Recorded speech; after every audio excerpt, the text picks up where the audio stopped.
Hello, and welcome to today's Family Matter Show.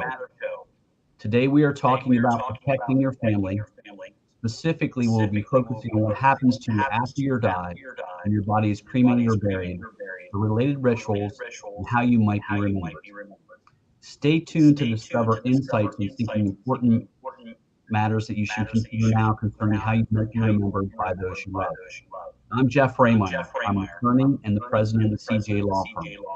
Historically, my practice involved estate planning and administration, business, and real estate. Now I'm emphasizing my focus on estate planning to include planning for young adults. On today's show, we have one of my favorite people, Jack Sommer. Welcome, Jack. Good morning. By way of background, Jack has been a resident of the area since 1975, which I believe is the time when I met him. He's been very much involved in cemeteries and cemetery matters at the local and state level for decades. Jack has also been very involved at the civic level. So why don't to start us out, Jack, can you take a few minutes and tell us about yourself? Sure, Jeff, and thanks for the opportunity to appear with you today. That's always a pleasure in and of itself. Uh, I, as you mentioned in the introduction, I grew up in Pittsburgh. So somewhere during this broadcast, people with a good ear for a Pittsburgher will hear downtown or Haas, and then you'll know that that I wasn't making that up. I am a bona fide Pittsburgher, but I've been here since 1975. I actually came to York representing a death care supplier, one of the largest in the world, Matthews Bronze, which is based right here in Pittsburgh, Pennsylvania. They moved me to Eastern PA. I was fortunate enough that the gentleman that I followed in that role lived in York. And even though the home office didn't think that York was quite as centrally located as they maybe would have liked to put me for my territory, when I saw York, fell in love and brought my wife here. We literally, when we moved to York, we had been married less than a year. So here I was, a newlywed with a new job, a new town, and the rest, as they say, is history, because we came and you folks have not been able to do anything to drive me out. I'm staying for the duration. I started in business and sales. Actually, my first business when I was 16 years old, reading one of those how to get rich quick guides for I guess students. But I started a little advertising business at Washington Jefferson College in Washington, PA, and expanded that to Wheeling College and to Carlow College in Pittsburgh, and pretty much from that point I was hooked. I did attend Penn State. I was, at least I thought I was, pre-law, and then in my junior year, I decided that I really loved business and I really loved, and why wasn't I in the business school? And took a look at what the cost to switch gears would be. It wasn't insignificant. So I decided I would take a year off. That was either the best move I ever made or the worst. I'm not quite sure. But I almost immediately went into sales, into business and marketing. And as they say, the rest is history, because I never looked back. Though I would say that the liberal education that I got as a political science major at Penn State has served me well. Not so much maybe in my business, but certainly, in my personal life. Excellent. Well, I know recently that you sold the Prospect Hill Cemetery and Cremation Gardens and Greenmount Cemetery. So could you tell us for a few minutes before you sold them what a day was like operating those facilities, what sort of activities you undertook? Well, I think that was part of my fascination and obviously career long attraction to that industry, um, because, for instance, at Prospect Hill and Greenmount, we had 275 acres under management. And so uh, they used to refer to the SAM system, which was sales, administration, and maintenance. And frankly, as a business owner, uh, I might have had an idea when I walked in the door every day what I wanted to accomplish, but pretty quickly, the public, backhoes with broken hydraulic hoses, uh, personnel issues with someone from any one of three different departments, um, pretty well took over my day. And I think there's a lot of small business people that would understand that perfectly well. You go in with a plan, and 8, 10, 12 hours later, you come out with reality. And that reality many times is dealt by other people. But I think that was really one of the fascinations for me because I wasn't, uh, as some would be, I wasn't shuffling paper all day. I wasn't just crunching numbers. I wasn't just dealing with personnel issues, but there were landscape issues and there were families to deal with.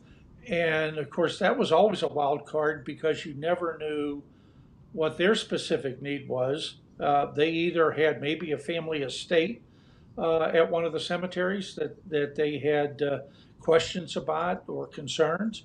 You had people that uh, had, well, they had not inherited rights, but they were a descendant of one of our lot owners at one of the cemeteries, and they had to go through the legalities of how they either would gain literal ownership of the burial rights or at least access to them.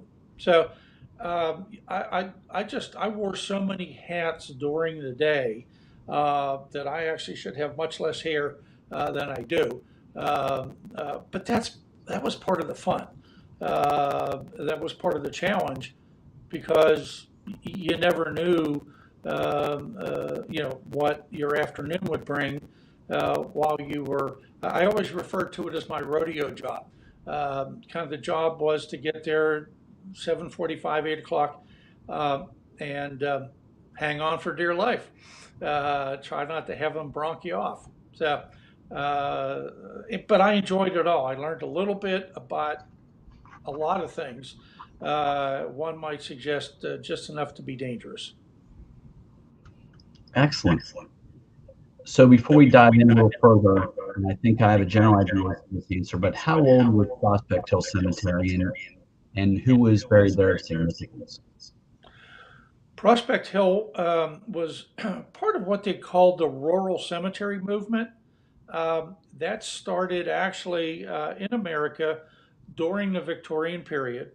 Of course, I used to take death and dying nursing students who were taking a death and dying class at York College, used to take them on tours, one every semester. And we would walk through, particularly the historic areas of Prospect Hill, because it wasn't unusual at all to see a family plot where uh, possibly one, or in some cases, rare though it was, two wives buried who had lost their lives in childbirth. And for a child in the 1800s to live to the age of 10 was an accomplishment. Uh, and so families, Victorian families, were very familiar with death. That was before the antibiotics we have today, all the modern medicine. So that, and I suspect that was why that period was marked with a deep religious faith, because you also could walk through areas of Prospect and see many people who lived as we do today to their 70s and 80s. And I think or I've suggested that you probably felt a pretty strong relationship with your God. Uh, if through the course of your life you've watched loved ones, neighbors, friends die, of really unfortunate causes, an impacted wisdom tooth could end up becoming a fatal infection.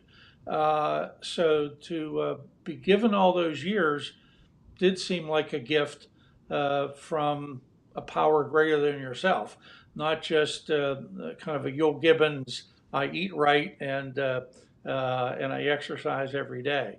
So Prospect Hill, 1849, part Hmm. of the rural cemetery movement.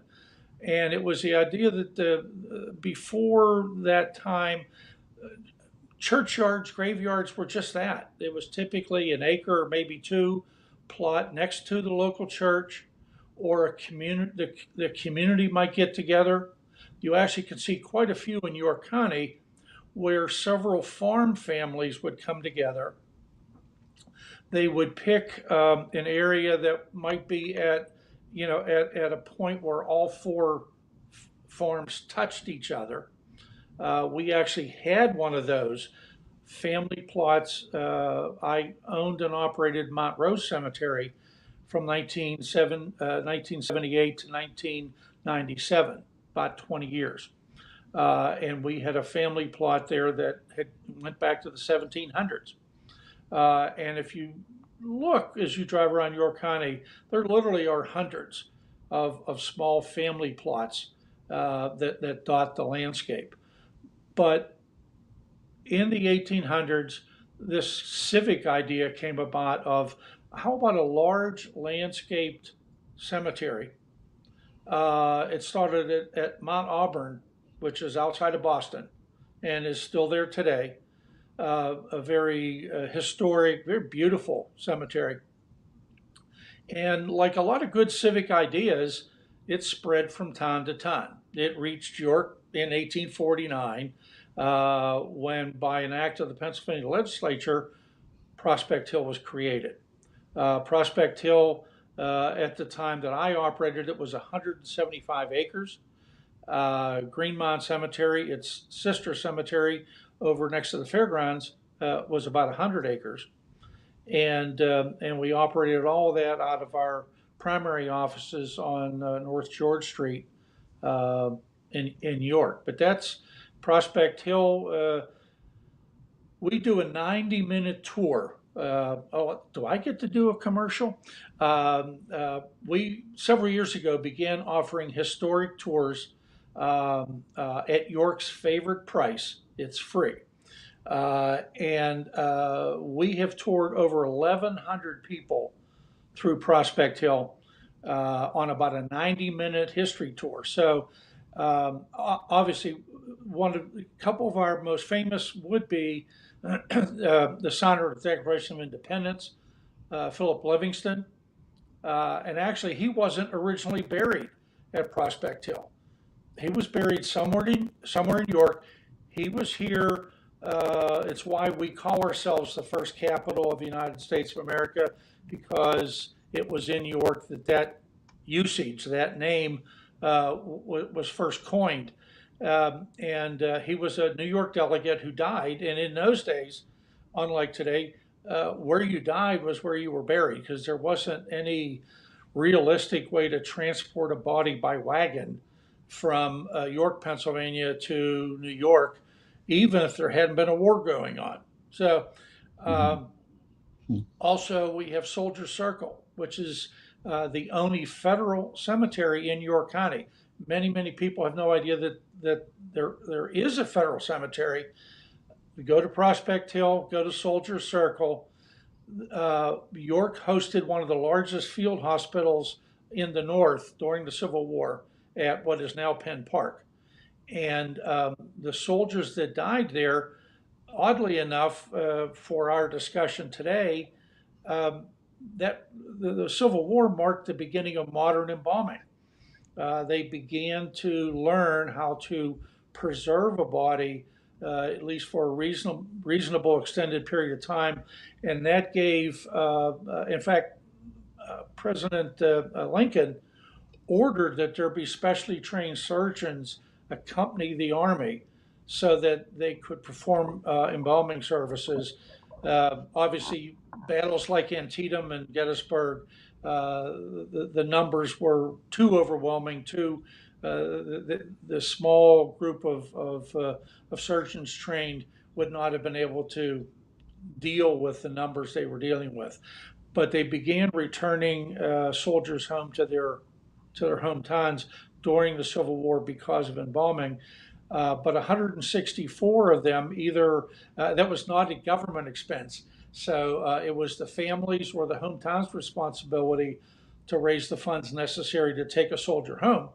So there was 164 soldiers that either lacked that connection or that money was never raised. And they were buried in Penn Park near the hospital. The cemetery gave that ground to the federal government after the war, and those 164 burials were moved forever to Prospect Hill. And it is literally part of the Veteran Administration cemetery system. And on and on. We have 90 minutes worth of memorable folks that really, they're not their deaths and not their burial site, but the lives that burial site represents really creates the history of York County. Interesting. The lives that those burial sites represent. So thank you for that background. If we come forward to today, if somebody were to come into Prospect Hill indicating a desire to make arrangements for themselves or for somebody that they love that died recently, what options would they be presented with?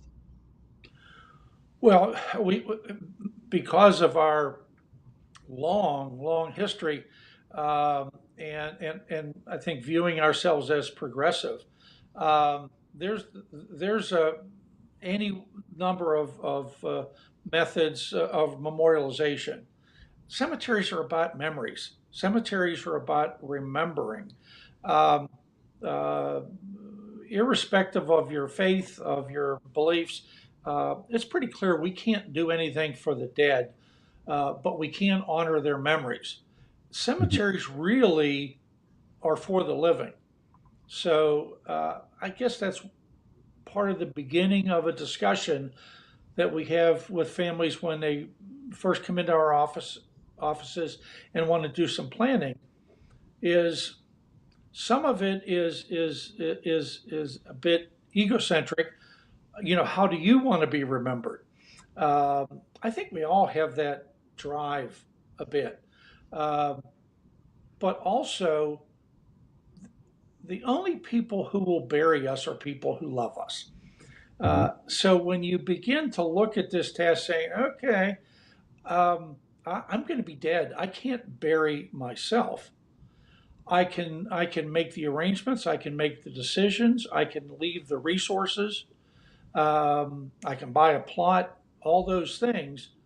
I think one of the things when we talk with families, and certainly today, you run the spectrum of traditional ground burial uh, Mhm.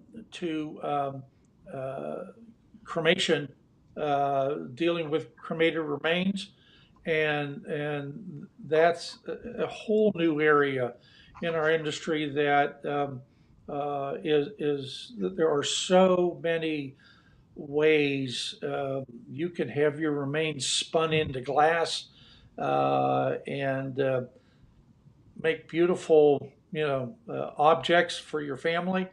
Uh, Literally, before either burial or cremation, there's a company that makes what are called thummies, and literally from the cadaver they take a thumbprint and they can put that into metal and typically gold uh, that becomes a pendant, becomes a talisman that the family cherishes as a relic. It's and the human condition hasn't changed all that much. with all the technology, you and I talking right now, digitally many miles away, and yet the desire to be remembered and the desire to remember are part of the human condition. They've documented flowers in Neanderthal graves. Um, I would suggest that cemeteries aren't a business or a marketing creation.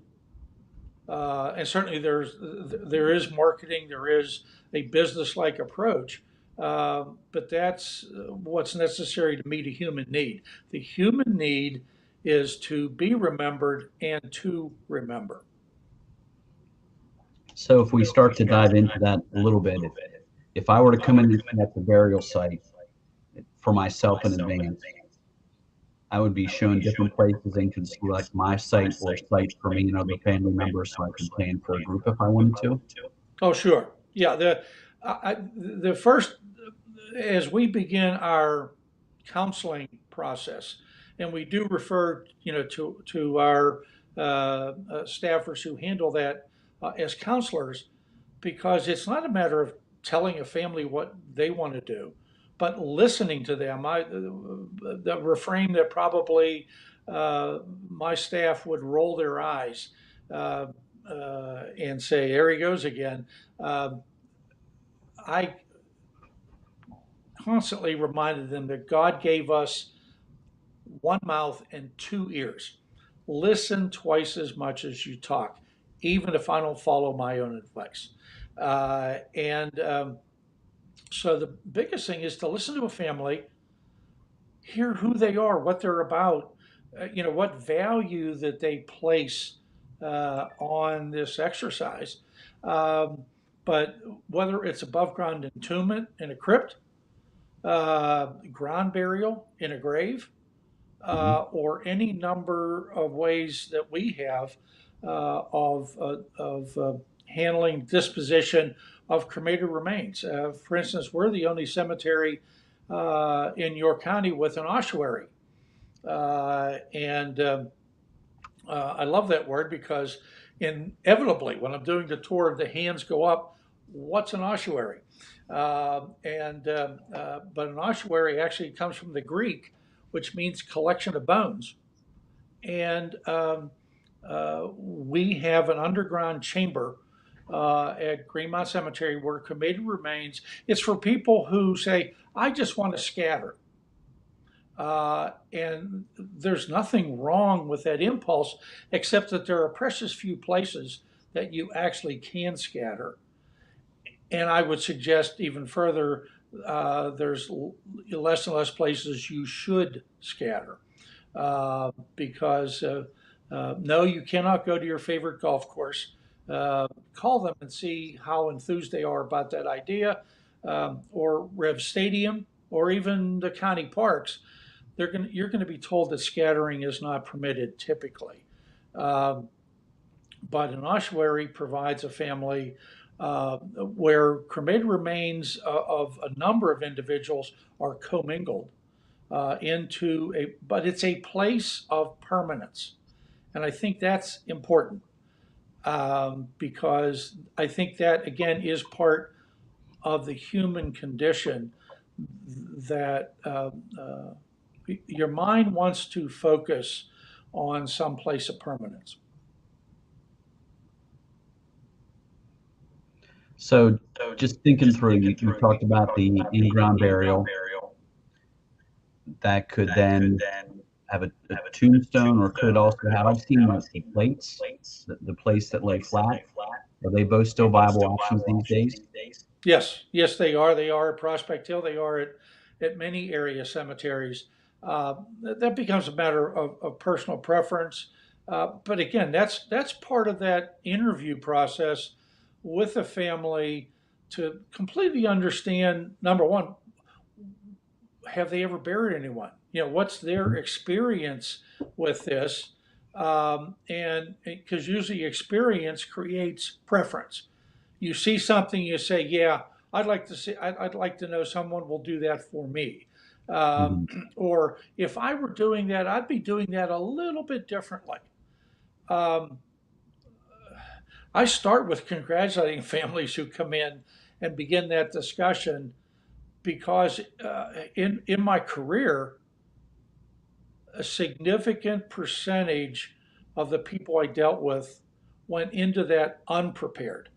Even if maybe they inherited graves from their grandfather or their dad and mom, or they were buying it as we're discussing for themselves. There's actually a multitude. A grave immediately creates the need for a burial vault. If traditional burial, typically in any major cemetery I'm aware of in Pennsylvania, they're going to require a concrete outer container. That's called a burial vault. That keeps the grave over time from subsiding. This past, I guess, last summer, when Ida went through kind of a record amount of rainfall in our old historic areas, we had a significant number of graves that had sunken because of the just the enormous amount of water that passed through that site, a site that where the remains likely had decomposed over quite a number of years, and now the grave was finding its own level with all that rain. Uh, Burial vaults prevent that because it provides that outer casing that will not collapse. And then, as you mentioned earlier, memorialization, and there are again numerous choices in that area, but typically it's either some sort of upright monument, typically granite. You do see marble, but marble was more common in the 1800s and early 1900s. Uh, Unfortunately, they've fallen victim to acid rain, so that when you see those old stones and they're almost washed clean, it's because year after year of acid rain has literally sort of melted away. Marble was a sedentary stone. It's built up where granite is igneous. It's formed, by heat. It's melted quartz, and thus it'll stand the test of time. Bronze is the other sort of timeless metal. There are statues in Rome that you can see today that were cast at the time of Christ. But bronze is the metal of choice because the green patina that you see on a bronze statue or a copper roof, bronze is 97% copper. It's the cupric salts that form kind of a skin against further oxidation. And Mhm. that's why the bronze stands the test of time. So it's a matter of where you're going to be buried, how your remains are going to be dealt with by cremation, by burial, by entombment in an above ground crypt, and then how will you be memorialized? What kind of memorial will you leave behind? Okay. And that's very helpful to know. How many people, as a general proposition, Jack, coming in pre-planned for themselves versus how many times do you see a family coming in after a loved one died? I would say, and again, because I described a process to you, Jeff, so I would say that if one says that a family needs to come in and complete um, that arrangement, that's probably well into the 80-90% range. Mhm. Um, Part of the challenge of this, it shouldn't seem like a challenge. Um, uh, Death should not, having been on this earth myself for over 70 years, I've sadly seen a lot of people and a lot of people I cherish pass away. Let have them die, and so your own mortality shouldn't come as a shock. Uh, but I guarantee you it's also the biggest obstacle to people doing this planning, because when you sit down and begin to have that discussion, hopefully with a trained professional who's not there to make decisions for you, but to give you the information you need to make an informed decision. Um, Most of the families, some people, again, as I mentioned earlier, will have inherited burial rights. They'll know, oh, we're going up on the Jones lot. There's six more spaces there, and that's Grandpappy Jones always wanted the whole family there. But that's only one small piece of that process, um, because you still have the arrangements themselves. You may, if it is a family lot like that, it might be fine to say, oh, yeah, I was always told I was supposed to be in the Jones lot. But as an attorney, uh, having been told where you should be and having the right to be there, and having the established right to be there are two different things. So we do a lot of that kind of work, is clearing the way for people to get, if they need signatures, if they need to present documentation that we can integrate into our files to say, yes, this in fact is the great grandson of Henry Jones, and they have the right to be buried on this lot. Um, we still, particularly young deaths, tragic deaths, um, uh, you reach a certain age when, okay, maybe we should spend a little time thinking about this. And people at least make those first couple of steps. If there is no family lot, then they may select a lot, but that still doesn't, end up being all the decisions their loved ones are going to have to make a final, disposition, a final burial. Uh, but I think that the challenge there is, again, is that willingness to um, um, recognize a couple truths. Yes, that we are all mortal. Though, frankly, when I came into this career, the easiest statement I could make to you is we're all going to die. We're all going to need a grave. And it's real hard with a shovel and a pick to bury yourself. You're going to, it's a loved one, someone's going to have to step forward and take that obligation. Today, with the advent of cremation, that's a little bit of a different ballgame, because you can make arrangements to have yourself cremated. In the state of Pennsylvania, cremation is considered final disposition.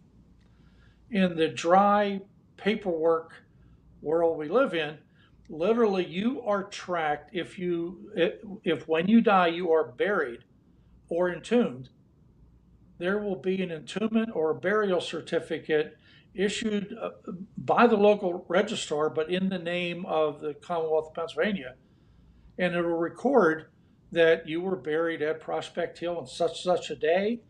It'll list the funeral director. It'll list obviously the location, cause of death, et cetera, and that gets embedded in our records in perpetuity. And we also send a copy of that to the Department of Health, Bureau of Vital Statistics, who record that passing as well. Cremation, that paper trail ends at the crematory door. Once a body is cremated in Pennsylvania, the state has, or at least expresses, no legal interest in what happens with those remains afterwards. But I would argue that, in my experience, that process has created more challenges and problems for people and unique things. Again, as we went through, been at this almost 50 years, and uh, it is not unusual today to have someone come in that door that you were referencing earlier. But what they need to do is bury maybe both their parents, because it's kind of common for the first death in a marriage, those cremated remains, if plans aren't made, it's not unusual for the surviving spouse to maintain those cremated remains until they die. And then all of a sudden the children, have a challenge. And that's where we get to, I think, the real value of what a cemetery can do for individual families. And that is to guide them through that decision matrix, give them the information they need to make an informed decision, one that they're comfortable with, so that they don't end up in that situation where your your son and your daughter-in-law, and it may be the daughter-in-law saying, "Isn't it kind of time for your parents to be somewhere else other than our mantelpiece?" And we all chuckle at that, except that it's true. Except that I've seen it not dozens of times, probably 100 times in the last number of years, because in the absence of decisions, people just kind of freeze. And okay, well, the crematory very, very graciously placed them in a little box. Um, I guess I can find somewhere in the closet to tuck that away um, until the day arrives when this this is no longer tolerable. We need to find a place of permanence and a place of remembrance. Okay. As you were talking, it was interesting to me, Jack, because this program and a lot of what I'm working on is estate planning, and you hit on some touchstones that I could have talked to clients about, which include gathering information, which you had talked about is necessary to make an informed decision, which you said that cemeteries and cremation gardens could help you with. You also talked about conversations among family members on what you would like to see for yourself, what somebody else might like to see for themselves, because it's how do you want to be remembered? How do people want to remember you? And then there's a planning aspect, and I think I heard from that planning is almost evolutionary, that there might be a family plot, but then there's more fine-tuned decisions to be made over time. So it sounds like a process that will change over time. And as you mentioned, at some point, you might get much more specific on your burial planning when you know it's much closer in your foreseeable future. But, Jeff, in my career, and with all due respect to our host, um, I've had I've had more than a few people, and frankly, typically husbands, um, uh, sit in front of me and say, "My lawyer will handle all of this," and and indeed they will. Um, we won't even discuss fees, but the idea that you can have a great accountant, you can have a great attorney, but the real, if again, from my perspective, is is not the cost, is not the, especially in a dollar sense. Um, your attorney, your accountant, uh, uh, elder advisors, whatever, they can't tell you what will give your children and your wife closure. They can't tell you what would be meaningful in the way of remembrance for you. And so people have to deal with the irony that yes, we can't bury ourselves, uh, but the impulse of the people who are doing that, because likely they're doing it because they love us, the impulse is to do it right. Mm-hmm. And in our society, many times the way to do it right is spend more money. Let's I don't know quite what to do, so let's make sure that we do it right by doing more. Um, and ultimately, what those survivors, what those family members are looking towards is that sense when it is over, that they have done right by this person that they love dearly. and they've done it in a correct way. And that doesn't cost uh, the folks that you work with a dime. It's pen and ink to give, again, particularly once you know what some of the decisions are, to make some of those decisions so that your loved ones know they're doing it right because you told them what you wanted. But I can guarantee you, miss him dearly. My beloved older brother, who was a Harvard educated lawyer, I said to his widow when he died a couple years ago, unexpectedly, what did you and Bob discuss? Nothing. You know, that is, the biggest challenge is to help families begin that discussion. They know it's inevitable, they know it's going to happen. Have the discussion, sit with professionals, because there are legal aspects to this, there are financial aspects to it, and certainly there are emotional and religious aspects. The same as you did with everything else important in your family life. Investigate, learn some things, talk with professionals, and then make some decisions. It requires you to address or acknowledge your own mortality, um, but it also is happily one of those decisions that once it's made and properly recorded, can be put aside and not dealt with. Put it up in your safety deposit box, or wherever you keep your other important papers. But then when those loved ones are called upon to act upon your wishes, they know what they are. And lastly, if I may, the only other thing that I would suggest is be realistic. And what I mean by that is, and it's usually husbands, oh, you can wrap a ham bun around my neck and let the dog drag me in the backyard and bury me. And that sounds totally silly. I guarantee you that I've heard that at least 3 dozen times from what otherwise look like intelligent people. And the old Abraham Lincoln, don't open your mouth. People think you're a fool. Don't open your mouth and prove them right. You know, um, the idea that I've had most husbands, the cheapest way possible, they would bury themselves in the backyard, even though that would not be permitted in the state of Pennsylvania. Uh, do this, do that. Remember that someone else has to carry forward these instructions.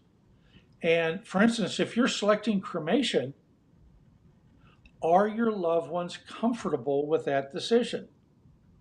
And have you given them any guidance as to what to do with those cremated remains?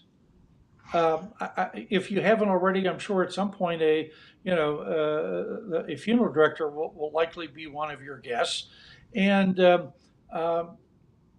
tell you one of the significant problems they have are unclaimed cremated remains, because people have no idea what to do with them, and it sort of, in the phrase of the day, creeps them out.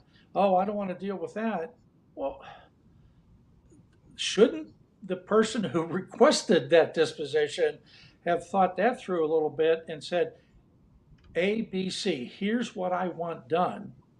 And then all that person, it's like a roadmap, all that person has to do is follow the roadmap, and hopefully it's one that the person making that request have been sensitive to the other person's abilities to deliver on that promise.